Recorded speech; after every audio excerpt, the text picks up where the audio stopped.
And welcome back, everybody, to another episode of MLB DFS Quick Hits, your Tuesday, August 22nd edition. Hope you guys had a good Monday. Tons of offense as expected.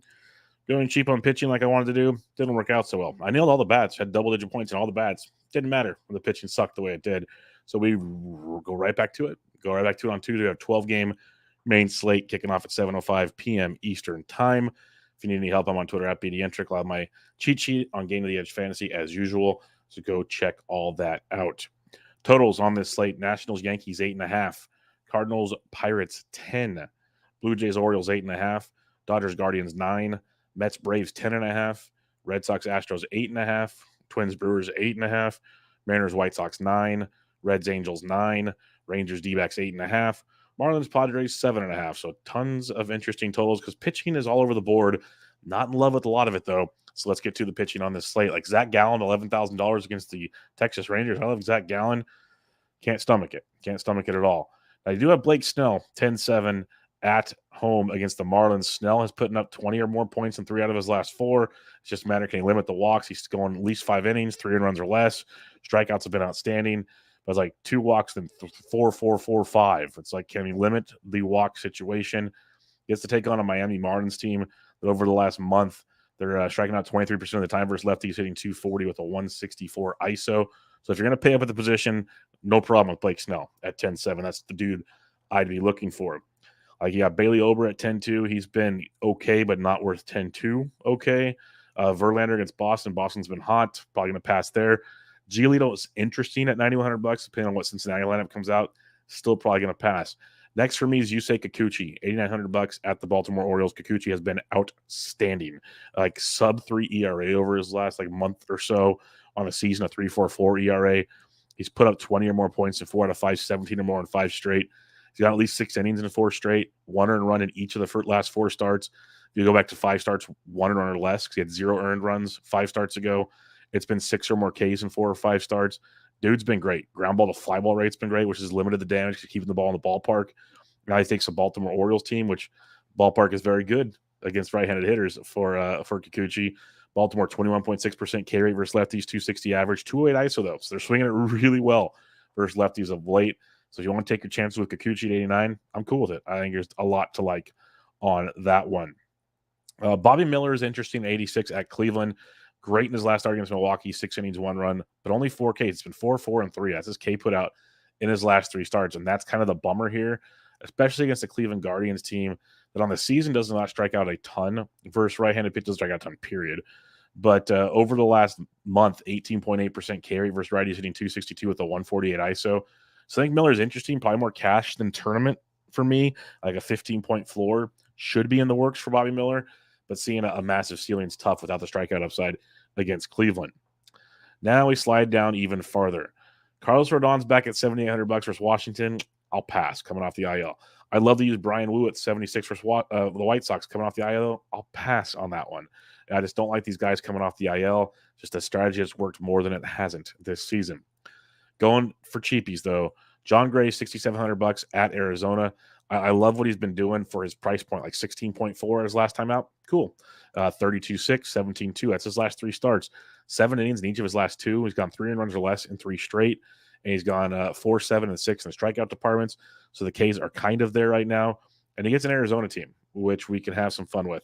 They are striking out 22.4% of the time versus righties over the last month, hitting 241 with a 152 ISO. So John Gray at 67 is a value we can get behind. Mike Clevenger at 66 is very interesting. He's been solid his last 2 starts, actually 3 of his last 4. He's made 4 starts since coming off the IL. He's got at least 5 innings in each of those starts, 3 earned runs or less in each of them. It's been 7. He's gone 13 Ks in his last 2 starts. So it's really bolstered his upside. It's a catch-22 here because I love Seattle's bats. They're nuclear hot right now. J-Rod had the day off on Monday. He'll be back on Tuesday. Clevenger's cheap, though. Seattle still strikes out a lot, 26.4% K rate over last month. They are hitting 267 with a 215 ISO, which checks out. I said I love their bats. So it's kind of a, what do you want to do with Clevenger? Do you think he can limit the damage to 3 runs or less but get the strikeouts? If he does that, he's awesome at 66. If you think he gets shelled, watch out.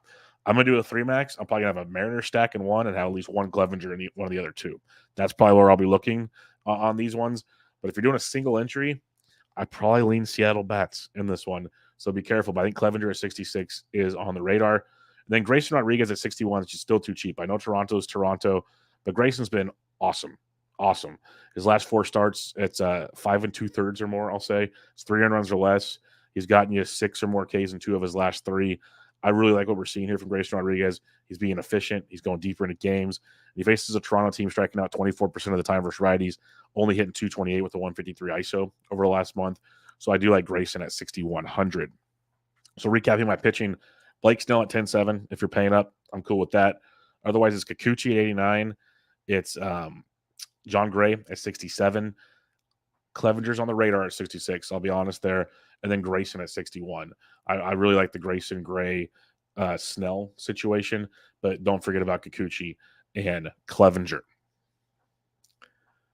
All right, let's talk bats on this 12-game Tuesday slate. Catching position for you here.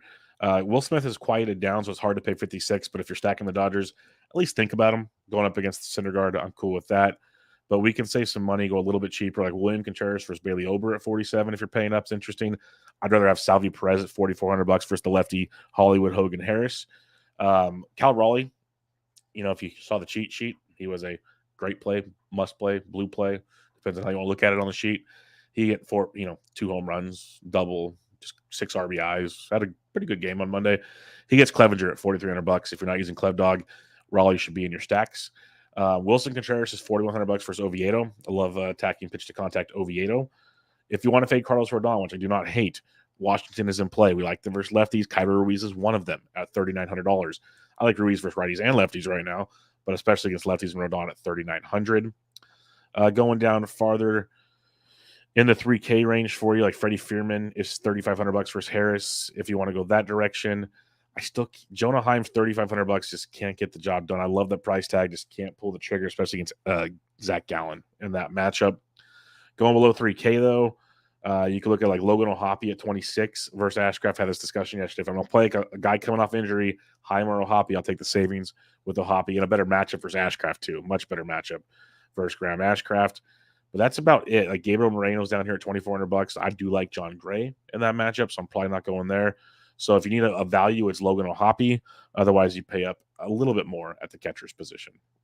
First base for you, you can go Shohei Ohtani at 65 versus Ashcraft. Big fan of that. You got Matty Olson at 63 versus Miguel. Totally cool there. Freeman versus Syndergaard at 61 is a very nice looking play. But Pete Alonso, the Mets went off on Monday. They should, on paper, go off on Tuesday because Bryce Elder's just not good. Lots of pitch to contact. Pete Alonso at $5,400 is a great price tag in that matchup. So if I'm paying up, the other guys are good. Freeman, Olson, Ohtani. I love Pete Alonso at 54. It's $1,100 cheaper than Ohtani, $900 cheaper than Olson, $700 cheaper than Freeman. So you get to save some nice money there. If you're stacking Washington, Joey Meneses is $4,800 versus Rodon. We're on board with that one as well. Going down for like Sal Perez is first base catcher eligible at 44. I prefer him at catcher, but if it works out in a Royal stack, okay, at first base. If you want to fade Kikuchi, Ryan Mountcastle is $4,300. I wrote about him over the weekend. I talked about him on the First Pitch podcast that came out on Monday. He's hitting well over 400 in the month of August. He's just destroying baseballs right now. So Mountcastle at 43 versus Kikuchi. If you're fading, you say Kikuchi. Carlos Santana, like Bailey Ober, like I said, he's been okay. He's just kind of been mediocre. Gives up a lot of fly balls, which turn into a lot of home runs. Carlos Santana at $3,900 in tournaments. That's what you're looking for. Brandon Belt's been nuclear hot. We've talked about him a lot. Not looking to fade Grayson Rodriguez, but keep Belt on your radar after he keeps producing for you. Cheaper plays, though, on the first base position. Mike Moustakas is $3,100. First base, third base versus Ashcraft. We like that a bunch, obviously. Ryan Noda returned from the IL on Monday. Zach Greinke's supposed to get the start for the Royals on Tuesday. Noda's $2,800. That is a good piece of savings if you need to. Chanel of Anaheim, we talked about him. He's $2,500 versus Ashcraft. That's a very, very good value with Chanel there. I think that's one of your better values on the whole slate, but at least the catcher in first base. Chanel at 25 is very, very good. Second base, you got Betts at 64 is always worth a look on these slates. Marcus Semien at 57, probably not attacking Zach Gallen.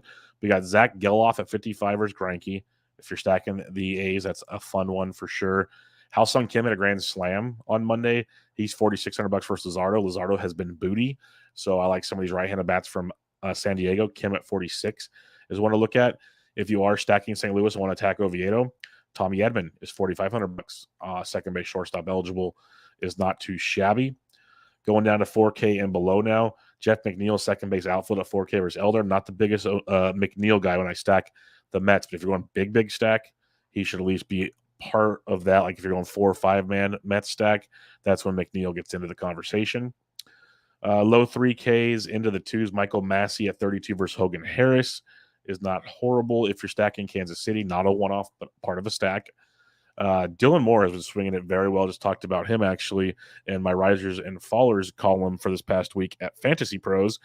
If he's in the lineup, he's $2,800. He usually only plays versus lefties, but sometimes he gets in there. He's second base shortstop at $2,800.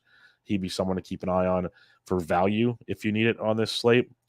Other than that, though, not too much more at second base right now. Lennon Sosa is 2K versus Woo. Don't mind that as a value because I do like Woo. Not sure how deep he goes into the game. So a $2,000 Lennon Sosa with the pop he brings, not a horrible. I still like Chanel better as a value, but Sosa's not too bad. Third base position for you, Austin Riley at 58. Sure. Arenado's there. Devers is always tournament viable. J Ram's there. Like you got your usual suspects. Not in love with any of them. I start with Machado at 52. He went deep on Monday. He's that good matchup versus Luzardo on this one. So Machado at $5,200 is where I'd start my party. And like Max Muncy at 47 versus Syndergaard is very nice in a Dodgers stack. Hao-Sung Kim, second base, third base eligible at 46. Ke'Bryan Hayes, we love targeting Wainwright, folks. Ke'Bryan Hayes is $4,400, swinging a great bat. Price tag keeps going up. He's in play for you. You got Maikel Garcia at 43 if you're stacking Kansas City. Eugenio Suarez, another double-digit night. Talk about him all the time. Tournaments and Seattle stacks. Eugenio at 41 is another guy to keep on your radar. So some good stack pieces at relatively decent prices. And Kim at 46, Garcia at 43, Suarez at 41. Hayes if you're stacking Pittsburgh, but Hayes is one-off viable as well. So good little mid-4K range at third base. Going below 4K, though, like Royce Lewis at 38 versus Wade Miley. Lewis is always in play, especially in cash games, just for the floor he brings to the table. Going down to the low 3s and in Moustakas at 31, first base, third base. We know that for sure. Heading into the 2s now. If you are stacking up Oakland, Aledmus Diaz is $2,900 versus Greinke. Don't love it, but he's a nice cheap piece of the stack. If you're going there, Noelvi Marte is $2,500 versus Giolito. We like that. That is one I can definitely see us getting behind on this slate. All right, shortstop position for you here. Corey Seager at 66 kind of let us down on Monday. Not looking to attack Gallen, but if you want a one-off, Seager is always tournament viable. Ellie De La Cruz at 6K. I'd rather have Seager. But in reality, you're starting out with Bobby Witt Jr., $5,800 versus Hogan Harris. That's a great play. Francisco Lindor went deep on Monday. He's 53 versus Elder. He's a piece of your Mets stack for sure. So Lindor and Witt at 58 and 53 is where I'd be starting at the shortstop position. Otherwise, you go down to the likes of Correa and Minnesota stacks only, not a one-off at 46. You got Tommy Edman, second base shortstop at 45. He's viable in even cash games. Going down into the low 4s and into the 3s now. Pretty Pablo Reyes. No, this is pretty murky all of a sudden. It's top heavy at shortstop. Below 3K, Aledmus Diaz, $2,900. Elvis Andrus has been on fire. He's second base shortstop. He's $2,900. He's looking like the Elvis Andrus last season with the White Sox, hitting over 300 power speed. So Andrus at 29 is another one I'd look at the shortstop position. Mason Wenzier at 25. I'd rather have Elvis Andrus at $2,900 if I could pick between the two. And I think that's about it at the position. All right, outfield on this 12-game slate. Acuna is $6,700. That's always fine. You got Ohtani at 65, Betts, Judge. These are all in play for you. Got Tatis versus Luzardo at 6K. But if you want to save some cash, drop into the 5K range. J-Rod's only $5,500, which is stupid. Like, just play J-Rod against Clevenger at $5,500. That's a just dumb price point the way he's playing ball right now. Lou Bob versus Woo at 53 is great as well. I like J-Rod obviously a bunch more, but not bad. Logan Thomas versus lefty. If you are fading Rodon and stacking Washington, Thomas is 52. He's not a one-off. He's a part of a Washington stack. Going down below 5K now, you got the likes of Brian Reynolds is $4,800 versus Wainwright. All aboard that train. Michael Harris is 47. He returned from his day off on Sunday, returned on Monday, hit second for the Braves. He's $4,700. He's in play. Love Brandon Nimmo at 46 leading off. He's cash game and tournament value. He's a one-off. He's a part of a stack, whatever you want. Nimmo at 46 is very, very strong on this slate. You got Marcell Ozuna at 45 in your Brave stacks. Going into low fours now. You got like Brent Rooker versus Greinke in tournaments. I could see it. It's in an Oakland stack, not a one-off. Going down below, well, you got at 4K, you got Eddie Rosario, had a big week last week, loves facing righties. He's 4,000 versus McGill. Going down below 4K now. Teoscar Hernandez had a big boy night on Monday. He's $3,800 versus Clevenger in your Mariner stacks. Don't sleep on Teoscar. Farther down here, we got like Stone Garrett at 36. He's been crushing it versus righties and lefties. Loves himself a lefty, though. 36 versus Rodon's a nice little price point. MJ Melendez at 36 versus Harris is very tasty as well.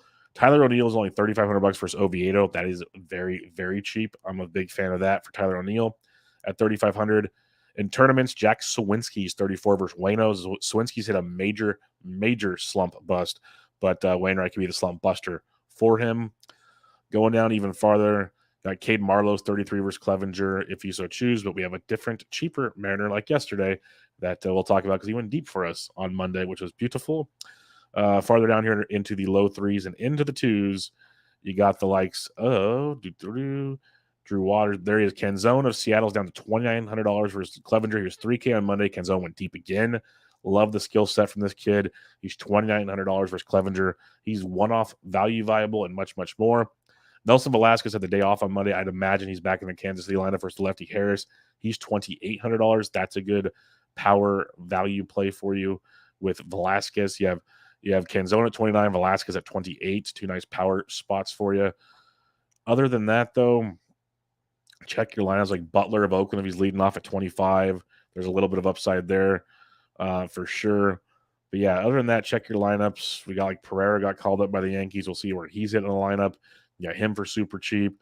So lots of ways to go on a 12-game slate, as you'd expect. Recapping your pitching, you got Snell at 10-7. If you're paying up, that's the dude. Otherwise, you got Kikuchi at 89. You have John Gray at 69, Clevenger at 66, and Grayson at 61. My top three arms are Snell, Gray, and Grayson Rodriguez. That's where I'll be looking there. If you're stacking it up on this Tuesday slate, interesting slate. I don't mind Washington to be a little stinky versus the Yankees. We love Pittsburgh and St. Louis both, but we love Pittsburgh versus Wayno. Dodgers versus Thor is totally fine. Atlanta Mets game stack. I prefer the Mets side, though, to be a little different on this one. Some other ones to look at. Love Seattle versus Clevenger, but don't mind Clevenger. That's why it's an interesting one. And White Sox could be interesting versus Wooks. I just don't know how effective he'll be coming off the IL. Like the Angels versus Ashcraft. That's always one we look to target. Royals versus Hogan Harris. Even the A's versus Greinke, but like the Royals quite a bit. San Diego versus Luzardo to be a little sneaky.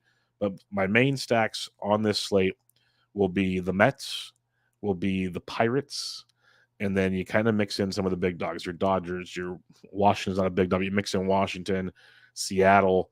But my main ones will be the Mets and Pittsburgh with some of the big pitching we've talked about on this slate. But that'll do it, folks. Another episode of Quick Hits in the books. Hope you guys had a good Monday and looking forward to a fun Tuesday.